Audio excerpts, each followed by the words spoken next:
Hi everyone, I'm Binary Dragon, and today we're going to be interviewing Dayanne Hutton, an amazing human who was on the side quest Ambulance Panic recently with Miss Magitech, aka Tracy, and of course Anais. Anais. I always get that wrong. I'll do it for her. I can't correct my own name, but I'll correct Anais. Thank you. I appreciate it. I'm bad at that. And I was bad at it in the recording, and that's the wonders of editing.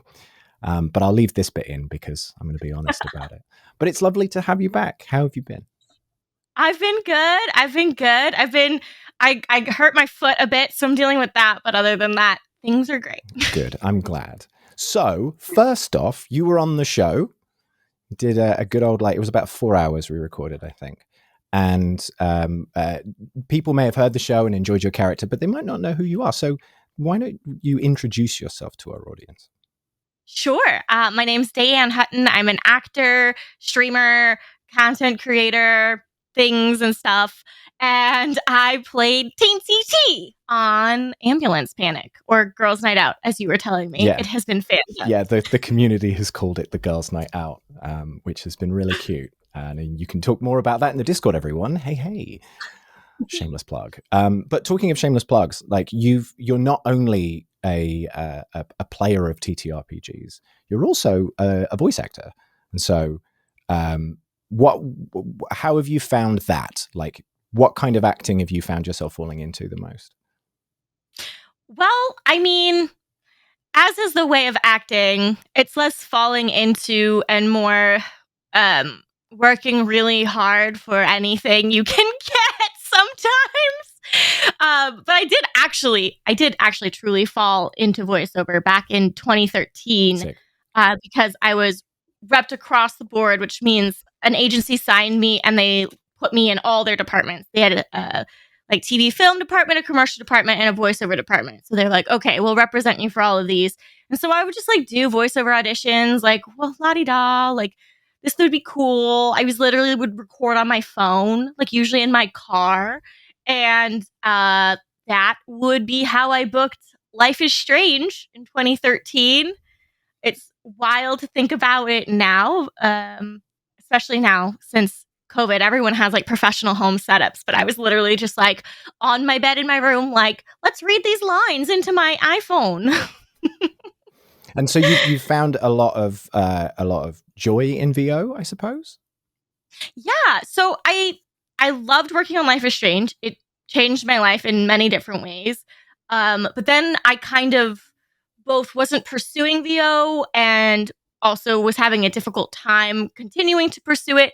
And so for years, I wasn't really involved in it. But then in 2020, when everything moved online, I decided I did not want to pursue TV and film in a online Zoom class world, and switched fully into VO and have been fully VO focused ever since then. And it's been a joy. The people that are in that industry, in the VO community, are amazing, wonderful people. And it is so wonderful to be surrounded by them. That's awesome. And it's been really exciting seeing your work. I enjoyed it. Life is Strange was great. You did a great job. Well done. Thank you. Oh my gosh, I'm so good at being sad.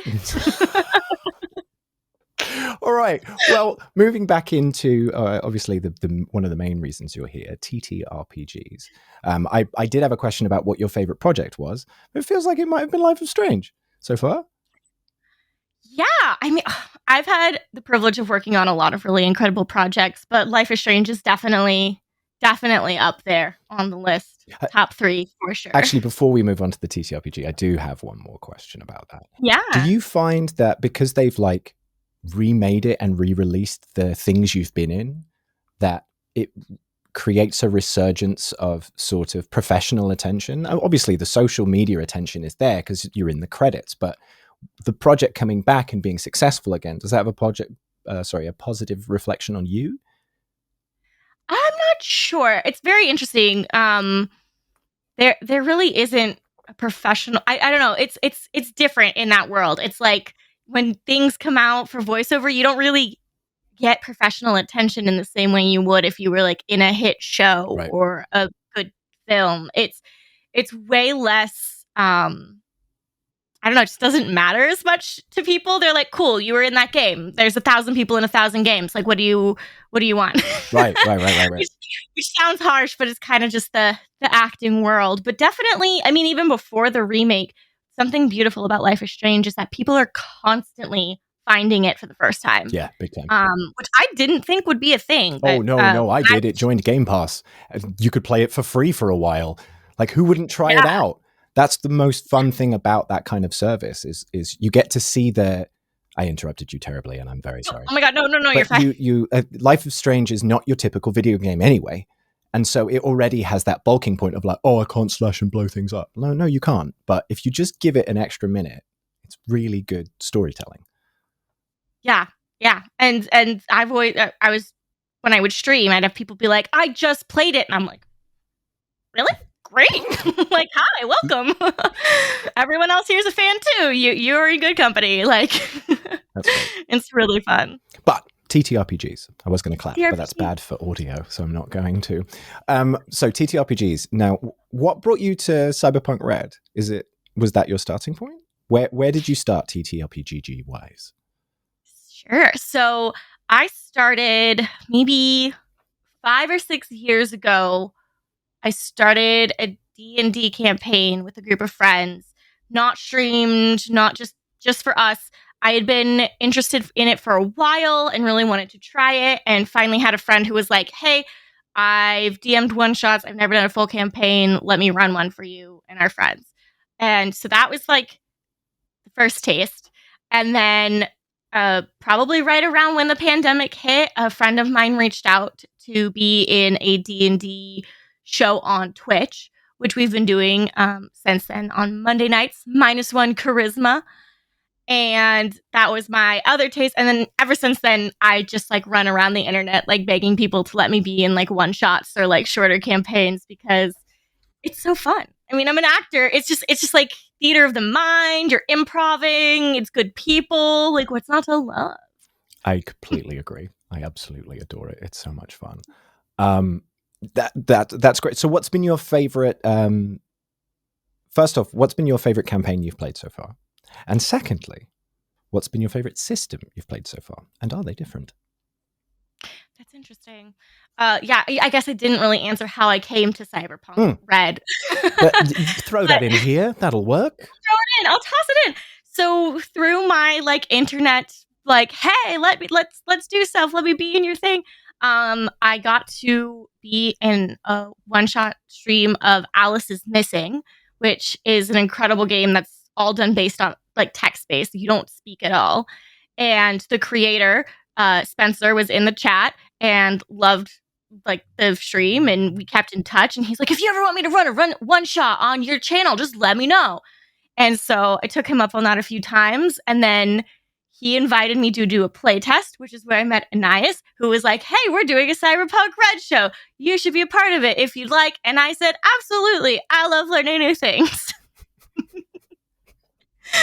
So I guess at this point, I have the most experience with just your D&D 5e and Cyberpunk. And then I did a stint with a Pathfinder, but I still wouldn't say I understand it. I'm a firm believer that you don't have to fully know or understand a TRPG to play it. Correct. That's true. That's very true. Every time we go to play Cyberpunkred again, we're like, we know how to do this, right? Yes. Yeah, we do. Yeah. I've been GMing a cyberpunkred game for over 2.5 years now, and I still call it a face-off. It's a face-down. I mean, that's close. Yeah, but one involves Nicolas Cage, and the other one involves, the Art Talsorian games. They're two very separate things. That's fair. I guess I'd have to say my Monday night game at this point is probably my favorite because we've done wild stuff and we've been playing a long time. We've lost characters. I've almost died so many times. So there's just like a lot going on there with that one. So it does have a special place in my heart, all of our chaos creatures in there. But I love learning new systems.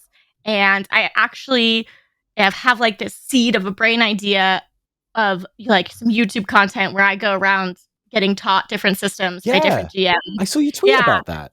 Yes, I Shameless plug. really You should want to do it. you should follow Daye on Twitter. They've got some cool content. Anyway, carry on. Shameless plug.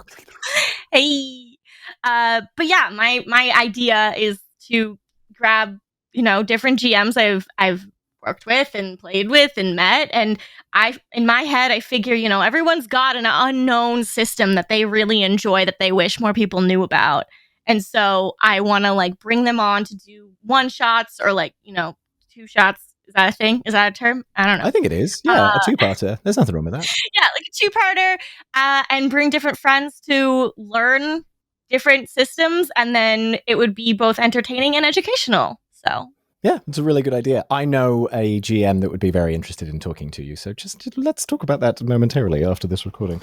Great. So have you GM'd? Do you do it? No, I haven't.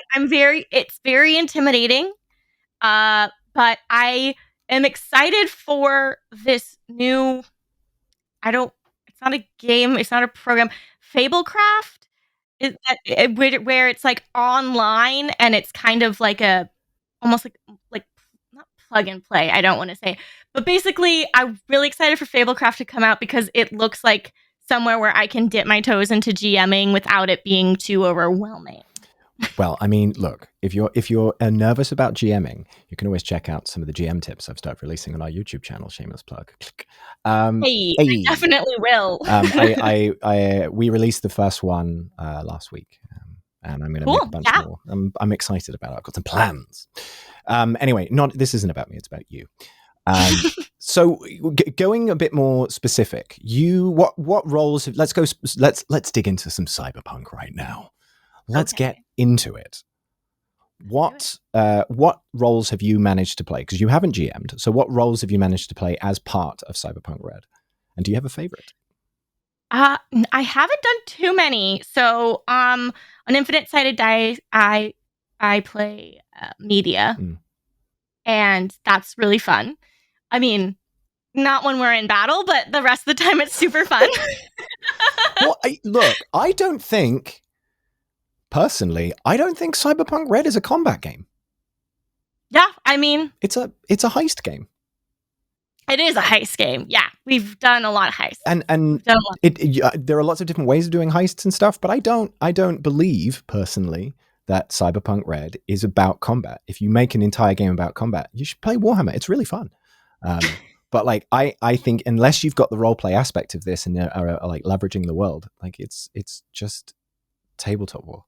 And that's fine. That's really fun. But I don't think that's what this should be focused on. Sorry, I mean, but do continue. So media. I agree. Media, I have a backup medtech character. Right. Haven't played yet. Have a backup. And I'm not going to lie. At this point in time, I can't even remember how I built Teensy. Teensy was a tech. Was a tech. Okay. That makes sense. Yeah. Yes. So I like brainy weirdos. No, Teensy was a cool character because you leveraged something really important when you described the character to me when we were discussing before we started.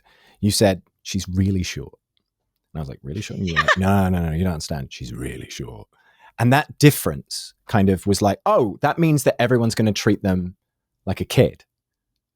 Mm-hmm. And so that made it interesting, that dynamic you had as a group. Even Tracy and Anais, both of them kind of took on this like, oh, you're smaller than us. And those kind of little descriptive things I think are really important. I really liked the way you built your character in general. Do you listen to stuff you're in? Sometimes, yeah. But I'm not gonna lie, my favorite thing, like in almost every game or campaign I've ever played, I am short and I am chaotic. Like that is where I like to live. That's where I like to play. I haven't gotten tired of it yet, so I try and make it happen whenever I can. It's a good trope, especially if you're essentially the only one doing it. It makes it diverse. I like having a diverse party, not just in like, oh, we need to have a medtech, or we need to have a solo. It doesn't have to be like that. And I think if you think like that, you're gamifying it too much. Yeah, absolutely. I forgot the other question you asked though. Do you have do you listen to your own content? Did you listen to the side quest? It's not a big deal if you didn't. I didn't. I listened to all the promo materials. and the like snippets. I am addicted to audiobooks. So when I'm listening to anything, it's usually an audiobook if I have the time. And even like I don't rewatch our Twitch. I'll watch like they make TikToks and stuff, and I'll watch them because we're hilarious. So but yeah, and you should check them out, and the links are below. Exactly. Do you have a favorite location from the side quest that you remember? A favorite location? The hallway. No, I'm just kidding. The hallway of Chad's apartment building. No.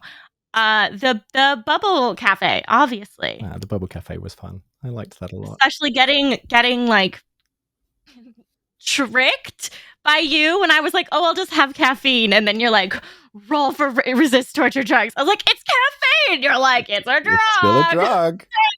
I thought I avoided that, but no, that was great. No, especially it's more fun if you lean into that stuff, I think. Absolutely. Yeah, no, that was fun. The Bubble Cafe was it was a non-combat moment in the adventure, right? Mm-hmm. And it's one of those ones where as a group you had to work out how to essentially get things done, hopefully without getting into a fight. And you did really well. I didn't tell you to do that. Where do you think that came from? Us not getting in fights? Well, specifically in the Bubble Cafe, because everywhere else you just like beat heads. Okay. But sure, I mean, public area. Why cause a scene when you don't have to? Fair enough. Yeah. At least that's from my perspective. Can't speak for the other two, but absolutely, I'm very much like. I very much am like, oh, try every. Well, sometimes I usually try to accomplish something without violence first. Yeah, I think that's more realistic, really cool. Personally. Because unless you're a solo, like, why do you want to fight? But most of the time you're playing a media, so I can... like, do you know what I mean? Yeah. Like, does a media want to be like, I'm going to get my... I mean, imagine there's one out there, I suppose. I'm sure. It would probably be fun and interesting to play that way, but especially when I play media, I have an alter ego, so it's really fun to do undercover heisty stuff because I get to bring out the alter ego who is an absolute trip. That's awesome. Great. Do you still have an offline game you're playing? I do. Ooh, yes, that's fun. We're still playing. It lasted through. We zoomed it during COVID. That's great. Yeah, we still have it. How's that going? Like, how long has it been going at this point?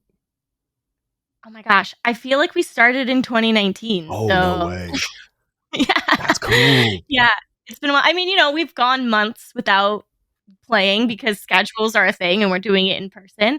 In person as well. Oh, I'm so jealous. That's cool. Yeah. We're all based in LA, so it's honestly, I think it stuck so well because it was, we were friends beforehand, so it's almost become like, well, even if I'm not feeling the game right now, I'll go. We need to go because, we get to see these people. This is when we see these friends. Like, so we get to hang out.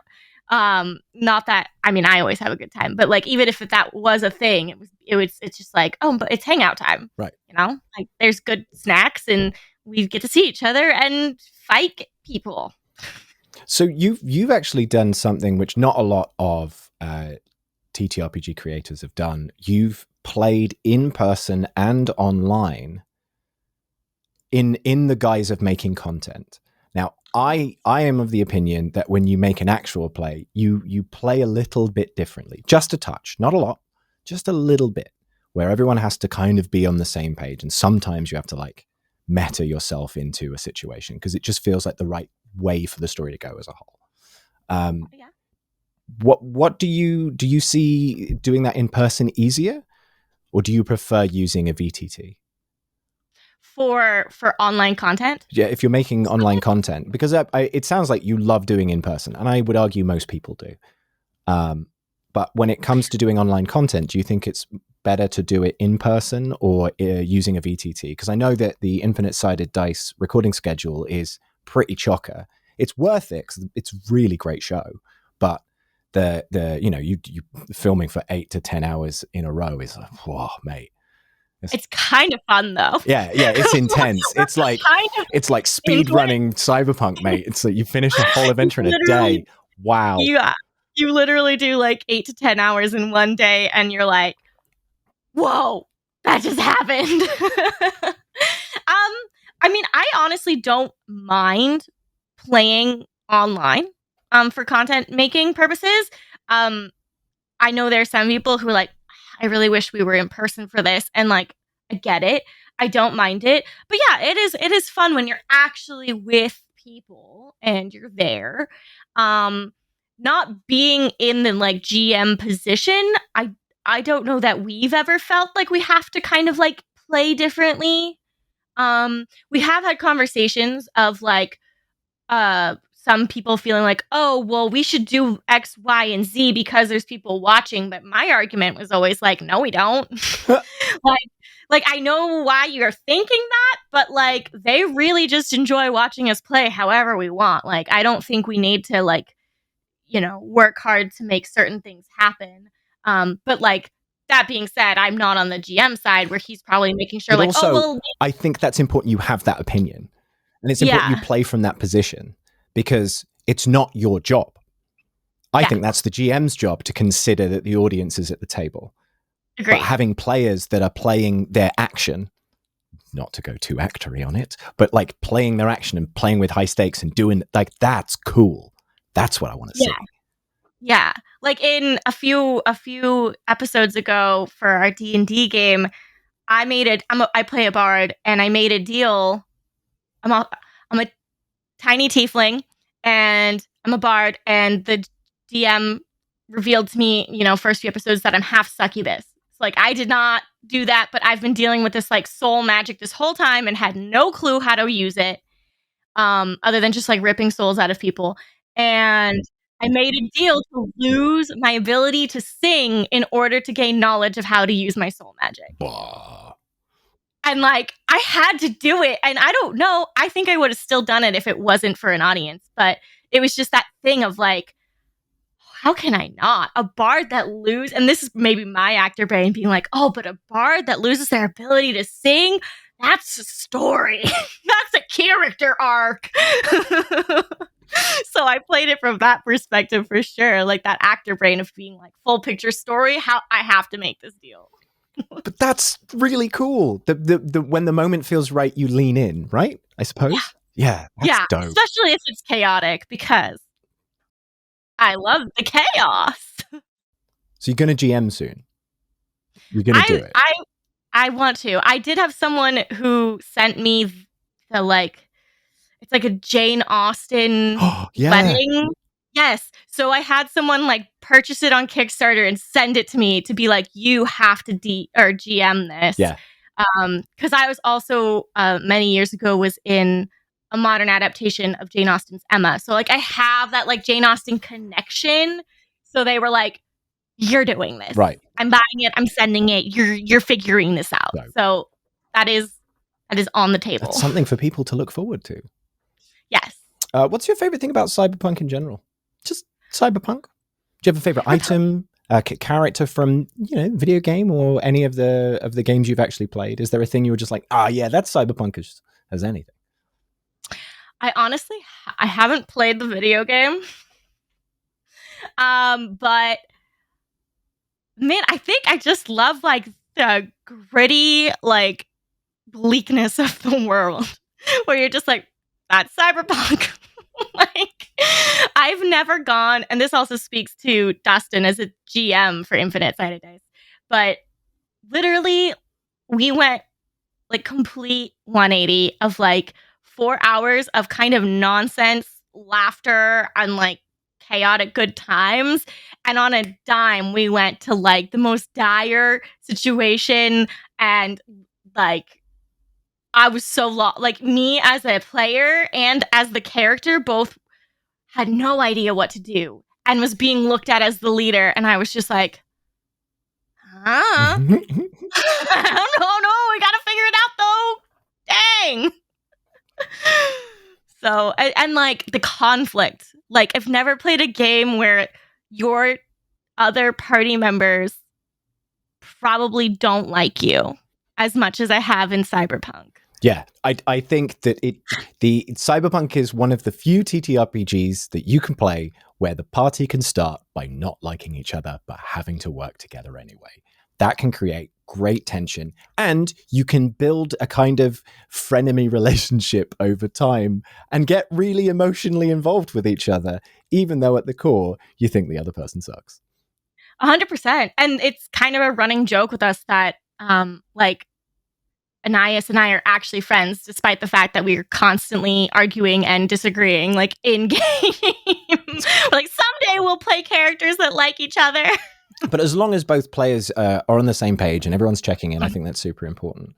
Do you have a favorite way of communicating boundaries at the table?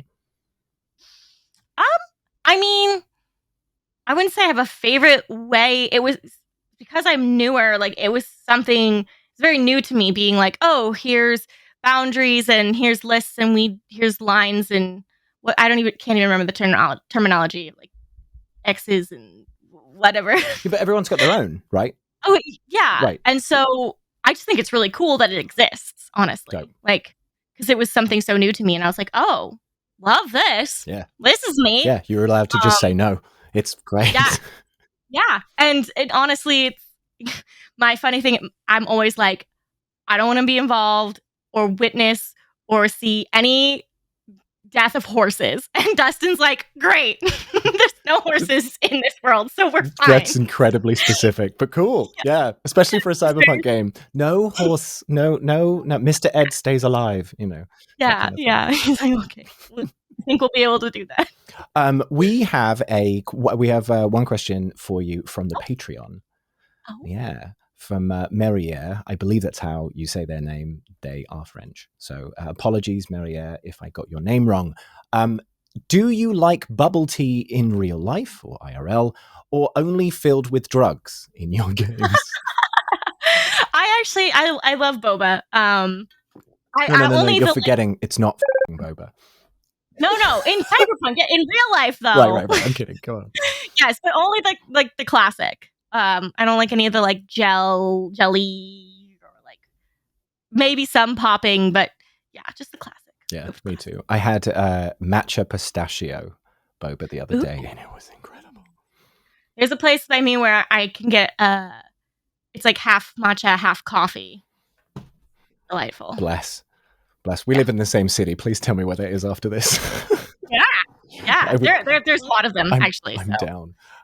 Okay, so that's a great answer. Thank you, Maria, for your question. As a VO artist, do you think that more VO artists should get involved in TTRPG role-playing games? Not necessarily for content, but just in general, as well as for content. I think that a lot of VO artists already are involved in TTRPG campaigns. But yes, I absolutely think any actor should play at least one campaign because it's fun. You like get to play in a way you don't usually get to play. Like you don't usually get to do such long form improv with like a story and characters pre-built. And so it's just fun to do. I feel like it keeps, your senses sharp, your improv and your quickness, it keeps it sharp. So it's beneficial. It's like a nice tool. I think everyone should do it, especially actors. Right. Like, come on. Yeah, I completely agree. And on that, what kind of actor training do you think anyone could take to make their TTRPG games just a little bit better? Is there a class people could take? A book they could read? That kind of thing. Let's see. Well, the obvious answer would be an improv class. Yeah. Because it helps keep you quick. But I want to try and be more creative than that. Not creative, but more helpful than that. No, creative is a great pun. You should lean in. That's great. I love that. I think any type of, if you ever see a character development class or a world building class, or even a script analysis class, because then even though you're analyzing something already made, it could potentially help you when you go to build your own world. Mm-hmm. Kind of like a reverse engineer it from script analysis. Yeah, I completely agree. I did something with that recently. Continue. No, just honestly, anything. I mean, I'm just a big proponent of get trained if you're going to do anything in the acting sphere. Like, go take classes. So, yeah. And for the record, I've taken quite a few improv classes. They're fun. Like, it's not, because you tell someone like, oh, you should take a class, and it's like, it's not woodworking. You don't get a grade. Do you know what I mean? For me, I get very anxious with improv classes, but I do take them, and you do have fun. I also just have anxiety, and that's like the kind of situation where it likes to peak, but I have taken them, and you do have fun. And they are invaluable. You learn really important stuff. So even if you're scared, do it, because that just makes you stronger. Hell yeah. I took an improv class that had 2 of the block of classes, because normally when you take an improv class, it's a block of classes. You do it for 6 to 12 weeks, and you go every week, whatever. 2 of those classes in the 12 were about creating the center of the improv characters that you're going to pull out your bag when you need them. And that's so useful for GMs. Oh, yeah. So useful. Yeah. That sounds like Groundling stuff, right? They do character work. Oh, yeah, it was Groundlings. Yeah, absolutely. Yeah.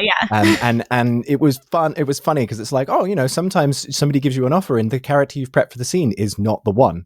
And so you're going to have to pull one out of your ass. And I went, that's a thing you could say about being a GM. Oh, my goodness. This is brilliant. I love it. I love all the Venn diagram crossovers. There's so much. All right. Good. Yes. Thank you. That's lovely having you on this. This is a new thing we're doing on the channel. We're going to be interviewing people from SideQuests, maybe even more. I don't know. We'll get deeper. But this is about where we're going to wrap it up. Would you please unapologetically plug your stuff? Go for it. Okay. Nice, and you're going to be full frame at this point. Look, watch this. I'm gone. It's just you now. So you tell everyone how they can find you, doing Cyberpunk, D&D, and also all of your cool VO stuff. Plug any new stuff that you're doing. Please shout it out. All right. Let's see if I can remember all the good stuff. All right. So you can find me on my socials are Dayanne Hutton, except for Twitch. It's Daydream TV. I'm not streaming regularly right now, though, but you can find me on -1 Charisma every Monday night at 7 p.m. Pacific time. You can also watch me on Cyberpunk Edge of Extinction from Infinite Sided Dice on YouTube. And Season 2 is halfway through now? Yes. Okay. We've halfway through filming. Yes. Okay. We haven't, none of it's up yet. Right. Yes. We're working on it. I'm really excited about it. Other than that, you can hear me in Life is Strange. You can watch me on Emma Approved, which was the Jane Austen thing I mentioned. You can help out our Scooby-Doo fan show, Mystery Incorporated, on YouTube. What else? I'm in a game that has a demo coming out soon called Moonbriar. It was described to me as Game of Thrones meets Redwall. So if you're into that, check it out. That sounds cool. Yeah, I'm really excited. That sounds really dope. I'm very excited. And you can thoroughly judge my accent in it. Oh, brilliant. Are you British? Oh, yeah. Fun. Yeah. I want to hear that. It's probably brilliant. You're fantastic. Thank you. And also, you were on the side quest on No Latency. Oh, yeah. Obviously on the side quest that we talked about earlier. No Latency. Please listen to that. Three we had a great time. Just about 2.5 hours of really fun times with yourself, another member of the Infinite Sided Dice crew, and a member of No Latency. A crossover, if you like. A lovely crossover, yeah. But yeah, keep an eye out for me. I'm trying to get into all the other cool places that do TTRPGs for one-shots and guest spots and whatnot. So, trying to make my way around the internet. Well, now that I'm back, yeah, that's great. I can't wait to see more of your stuff. And maybe, I don't know, maybe you could be on the show again sometime. I think we could work it out. Yeah, maybe. It'll be fine. Mm-hmm. It'll be fine. Yeah, I think I could pencil you in my absolutely blank schedule. Oh, yes. Oh, great. Have you got a blank schedule as well? Yeah. Oh, fun. I love that for you. Yeah, I love pretending to be busy. No, I am actually incredibly busy. But there's are you going to be at Comic-Con? No. I avoid the crushing crowds of Comic-Con. Congratulations on going to Comic-Con. Yeah, no, I'm going to Comic-Con. There's no real reason. It's not like Thursday's important or whatever. But I don't know. It's, if that's announced now, what announcement? I'm not saying anything. Anyway, that I'll leave in. And that bit where I look in the camera and say, that I'll leave in. Fun. No, it's great having you. Honestly, Daye, you're an absolute pleasure to have on the show. Really fun improviser, and frankly, just an absolute joy to edit. I had a brilliant time making it, and I am incredibly thankful for you being there. So thank you for coming on this as well as being on our side quest, because as you've probably worked out, this whole thing is a massive passion project of cyberpunk joy, and it was great to have you on. Thanks. Well, it was an honor to be asked and had a good time, so I'm just as grateful. Yeah, and here's to more great content from both of us. Yeah. Heck yeah. Hell yeah. And we'll see you next time in Night City, everybody. Bye-bye.